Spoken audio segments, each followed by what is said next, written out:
महाभारत युद्ध के 18 दिनों का वृतांत। माना जाता है कि महाभारत युद्ध में एकमात्र जीवित बचा कौरव युयुत्सु था और 24,165 कौरव सैनिक लापता हो गए थे। लव और कुश की 50वीं पीढ़ी में शल्य हुए, जो महाभारत युद्ध में कौरवों की ओर से लड़े थे। शोधानुसार जब महाभारत का युद्ध हुआ, तब श्री कृष्ण की आयु 83 वर्ष थी। महाभारत युद्ध के 36 वर्ष बाद उन्होंने देह त्याग दी थी। इसका मतलब 119 वर्ष की आयु में उन्होंने देह त्याग किया था।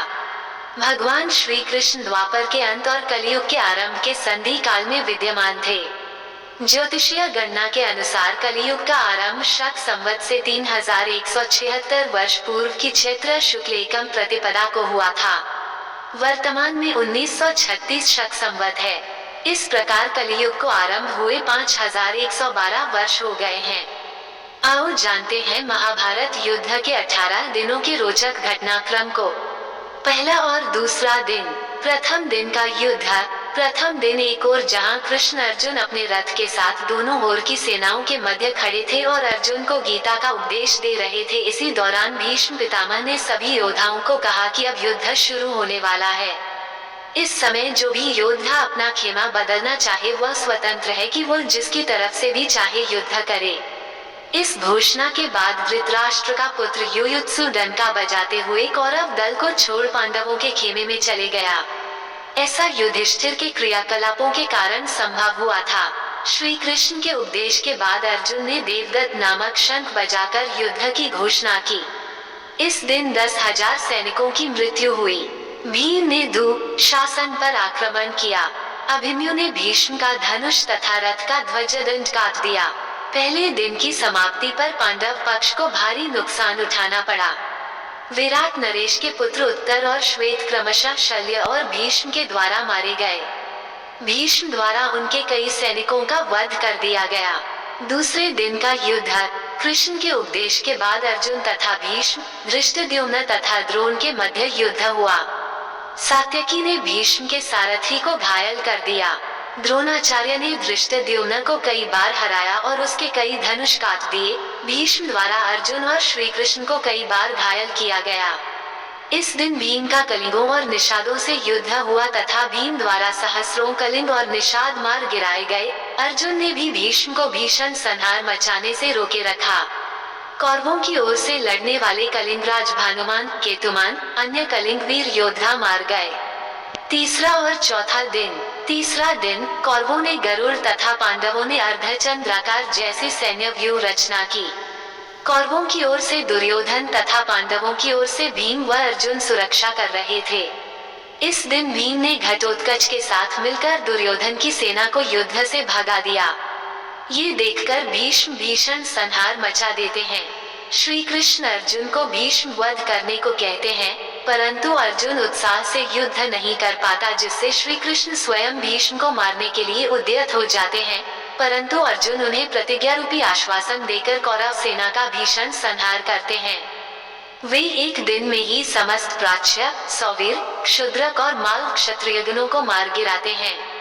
भीम के बाण से दुर्योधन अचेत हो गया और तभी उसका सारथी रथ को भगा ले गया। भीम ने सैकड़ों सैनिकों को मार गिराया। इस दिन भी कौरवों को ही अधिक क्षति उठाना पड़ती है। उनके प्राच्य, सौवीर, क्षुद्रक और मालवीर योद्धा मारे जाते हैं। चौथा दिन। चौथे दिन भी कौरव पक्ष को भारी नुकसान हुआ। इस दिन कौरवों ने अर्जुन को अपने बाणों से ढांक दिया, परंतु अर्जुन ने सभी को मार भगाया। भीम ने तो इस दिन कौरव सेना में हाहाकार मचा दी। दुर्योधन ने अपनी गज सेना भीम को मारने के लिए भेजी, परंतु घटोत्कच की सहायता से भीम ने उन सबका नाश कर दिया और 14 कौरवों को भी मार गिराया, परंतु राजा भागदत्त द्वारा जल्द ही भीम पर नियंत्रण पा लिया गया। बाद में भीष्म को भी अर्जुन और भीम ने भयंकर युद्ध कर कड़ी चुनौती दी। पांचवा और छठा दिन। पांचवें दिन का युद्ध। श्री कृष्ण के उपदेश के बाद युद्ध की शुरुआत हुई और फिर भयंकर मार काट मची। दोनों ही पक्षों के सैनिकों का भारी संख्या में वध हुआ। इस दिन भीष्म ने पांडव सेना को अपने बाणों से ढांक दिया। उन पर रोक लगाने के लिए क्रमशः अर्जुन और भीम ने उनसे भयंकर युद्ध किया। सात्यकी ने द्रोणाचार्य को भीषण संहार करने से रोके रखा। भीष्म द्वारा सात्यकी को युद्ध क्षेत्र से भगा दिया गया। सात्यकी के 10 पुत्र मारे गए। छठे दिन का युद्ध, कौरवों ने क्रौंचव्यूह तथा पांडवों ने मक्रव्यूह के आकार की सेना कुरुक्षेत्र में उतारी। भयंकर युद्ध के बाद द्रोण का सारथी मारा गया। युद्ध में बार बार अपनी हार से दुर्योधन क्रोधित होता रहा, परंतु भीष्म उसे ढांढस बंधाते रहे। अंत में भीष्म द्वारा पांचाल सेना का भयंकर संहार किया गया। 7वां और 8वां दिन। 7वें दिन का युद्ध। 7वें दिन कौरवों द्वारा मंडलाकार व्यूह की रचना और पांडवों ने वज्र व्यूह की आकृति में सेना लगाई। मंडलाकार में एक हाथी के पास 7 रथ, एक रथ की रक्षार्थ 7 अश्वारोही, एक अश्वारोही की रक्षार्थ 7 धनुर्धर तथा एक धनुर्धर की रक्षार्थ 10 सैनिक लगाए गए थे। सेना के मध्य दुर्योधन था। वज्राकार में 10 मोर्चों पर घमासान युद्ध हुआ। इस दिन अर्जुन अपनी युक्ति से कौरव सेना में भगदड़ मचा देता है। धृष्टद्युम्न दुर्योधन को युद्ध में हरा देता है। अर्जुन पुत्र इरावान द्वारा विंद और अनुविंद को हरा दिया जाता है। भगदत्त घटोत्कच को और नकुल सहदेव मिलकर शल्य को युद्ध क्षेत्र से भगा देते हैं। ये देखकर एक बार भीष्म फिर से पांडव सेना का भयंकर संहार करते हैं। 8वें दिन का युद्ध। कौरवों ने कछुआ व्यूह तो पांडवों ने 3 शिखरों वाला व्यूह रचा। पांडव पुत्र भीम धृतराष्ट्र के 8 पुत्रों का वध कर देते हैं। अर्जुन की दूसरी पत्नी उलूपी के पुत्र इरावान का बकासुर के पुत्र अश्वशृंग अम्बुश के द्वारा वध कर दिया जाता है। घटोत्कच द्वारा दुर्योधन पर शक्ति का प्रयोग, परंतु बंगनरेश ने दुर्योधन को हटाकर शक्ति का प्रहार स्वयं के ऊपर ले लिया तथा बंगनरेश की मृत्यु हो जाती है। इस घटना से दुर्योधन के मन में मायावी घटोत्कच के प्रति भय व्याप्त हो जाता है। तब भीष्म की आज्ञा से भगदत्त घटोत्कच को हराकर भीम, युधिष्ठिर व अन्य पांडव सैनिकों को पीछे धकेल देता है। दिन के अंत तक भीमसेन धृतराष्ट्र के 9 और पुत्रों का वध कर देता है। 9वां और 10वां दिन। 9वें दिन का युद्ध। कृष्ण के उपदेश के बाद भयंकर युद्ध हुआ, जिसके चलते भीष्म ने बहादुरी दिखाते हुए अर्जुन को घायल कर उनके रथ को जर्जर कर दिया। युद्ध में आखिरकार भीष्म के भीषण संहार को रोकने के लिए कृष्ण को अपनी प्रतिज्ञा तोड़नी पड़ती है। उनके जर्जर रथ को देखकर श्री कृष्ण रथ का पहिया लेकर भीष्म पर झपटते हैं, लेकिन वे शांत हो जाते हैं। परंतु इस दिन भीष्म पांडवों की सेना का अधिकांश भाग समाप्त कर देते हैं। 10वां दिन। भीष्म द्वारा बड़े पैमाने पर पांडवों की सेना को मार देने से घबराए पांडव पक्ष में भय फैल जाता है। तब श्री कृष्ण के कहने पर पांडव भीष्म के सामने हाथ जोड़कर उनसे उनकी मृत्यु का उपाय पूछते हैं। भीष्म कुछ देर सोचने पर उपाय बता देते हैं। इसके बाद भीष्म पांचाल तथा मत्स्य सेना का भयंकर संहार कर देते हैं। फिर पांडव पक्ष युद्ध क्षेत्र में भीष्म के सामने शिखंडी को युद्ध करने के लिए लगा देते हैं। युद्ध क्षेत्र में शिखंडी को सामने डटा देखकर भीष्म ने अपने अस्त्र त्याग दिए। इस दौरान बड़े ही बेमन से अर्जुन ने अपने बाणों से भीष्म को छेद दिया। भीष्म बाणों की शरशैया पर लेट गए। भीष्म ने बताया कि वे सूर्य के उत्तरायण होने पर ही शरीर छोड़ेंगे, क्योंकि उन्हें अपने पिता शांतनु से इच्छा मृत्यु का वर प्राप्त है। 11वां और 12वां दिन। 11वें दिन। भीष्म के शरशैया पर लेटने के बाद 11वें दिन के युद्ध में कर्ण के कहने पर द्रोण सेनापति बनाए जाते हैं।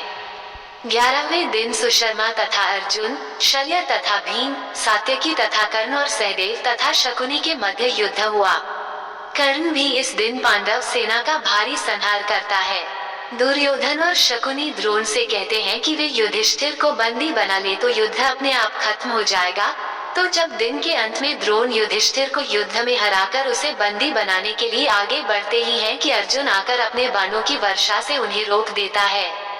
नकुल युधिष्ठिर के साथ थे, वह अर्जुन भी वापस युधिष्ठिर के पास आ गए। इस प्रकार कौरव युधिष्ठिर को नहीं पकड़ सके। 12वें दिन का युद्ध। कल के युद्ध में अर्जुन के कारण युधिष्ठिर को बंदी न बना पाने के कारण शकुनी व दुर्योधन अर्जुन को युधिष्ठिर से काफी दूर भेजने के लिए त्रिगत देश के राजा को उससे युद्ध कर उसे वहीं युद्ध में व्यस्त बनाए रखने को कहते हैं। वे ऐसा करते भी हैं, परंतु एक बार फिर अर्जुन समय पर पहुंच जाता है और द्रोण असफल हो जाते हैं। होता यह है कि जब त्रिगर्त अर्जुन को दूर ले जाते हैं तब सात्यकी युधिष्ठिर के रक्षक थे। वापस लौटने पर अर्जुन ने प्रागज्योतिषपुर के राजा भगदत्त को अर्धचंद्र को बाण से मार डाला। सात्यकी ने द्रोण के रथ का पहिया काटा और उसके घोड़े मार डाले। द्रोण ने अर्धचंद्र बाण द्वारा सात्यकी का सिर काट लिया। सात्यकी ने कौरवों के अनेक उच्च कोटि के योद्धाओं को मार डाला, जिनमें से प्रमुख जलसंधि, त्रिगर्तों की गजसेना, सुदर्शन, मलेच्छों की सेना, भूरिश्रवा, कर्णपुत्र प्रसन्न थे। युद्ध भूमि में सात्यकी को भूरिश्रवा से कड़ी टक्कर झेलनी पड़ी। हर बार सात्यकी को कृष्ण और अर्जुन ने बचाया। 13वां और 14वां दिन। 13वें दिन कौरवों ने चक्रव्यूह की रचना की। इस दिन दुर्योधन राजा भगदत्त को अर्जुन को व्यस्त बनाए रखने को कहते हैं।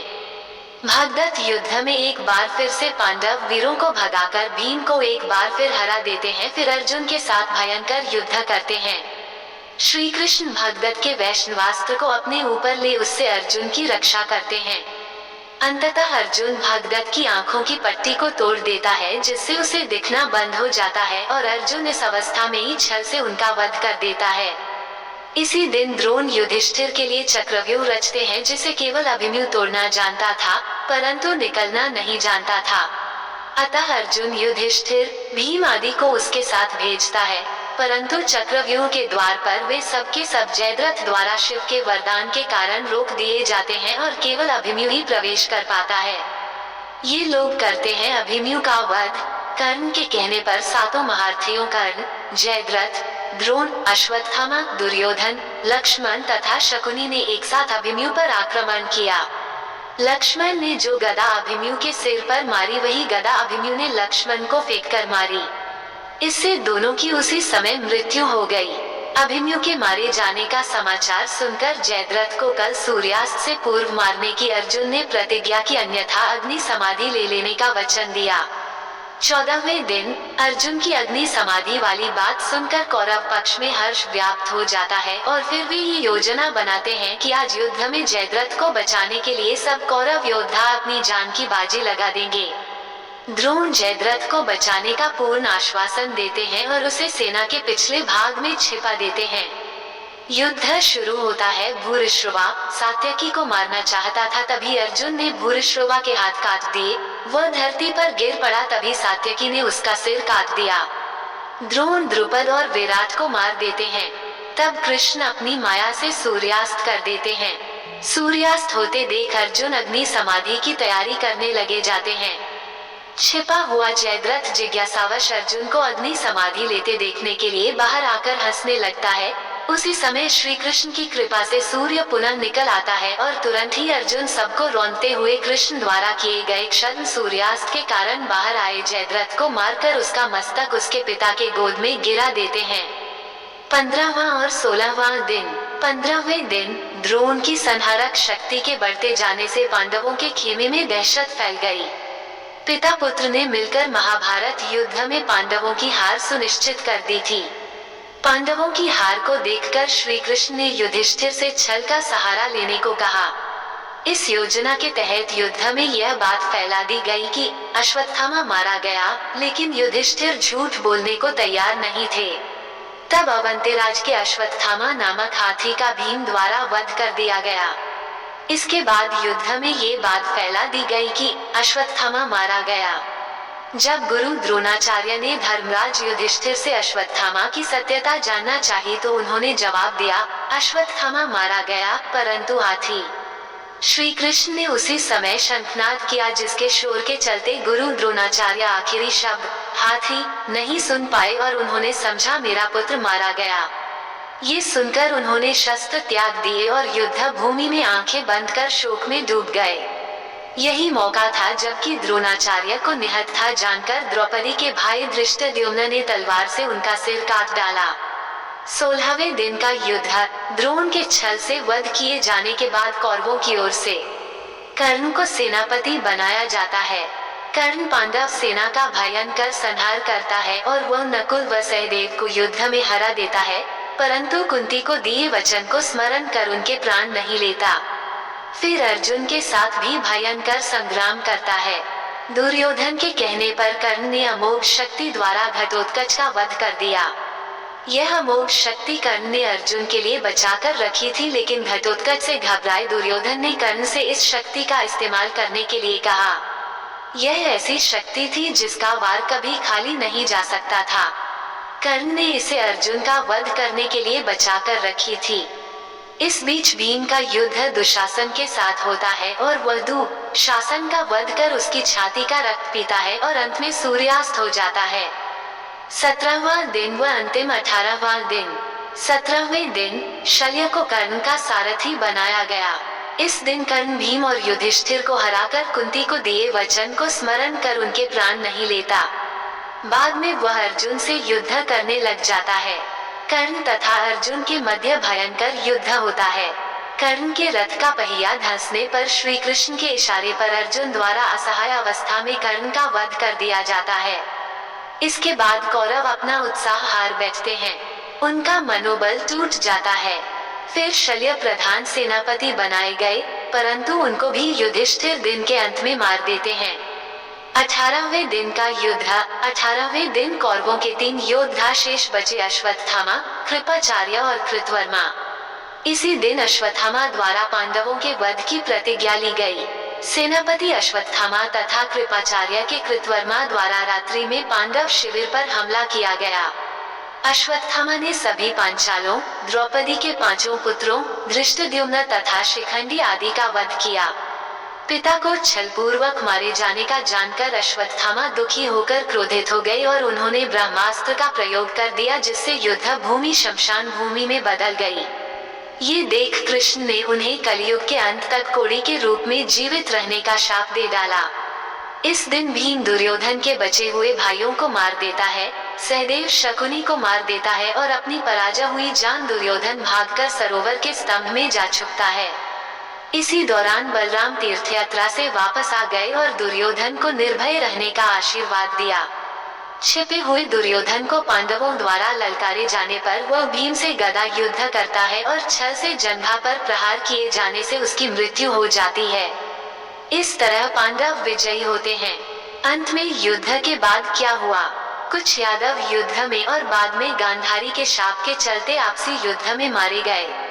पांडव पक्ष के विराट और विराट के पुत्र उत्तर, शल्य और श्वेत, सात्यकी के 10 पुत्र, अर्जुन पुत्र इरावान, द्रुपद, द्रौपदी के 5 पुत्र, धृष्टद्युम्न, शिखंडी, कौरव पक्ष के कलिंगराज भानुमान, केतुमान, अन्य कलिंग वीर, प्राच्य, सौवीर, क्षुद्रक और मालवीर।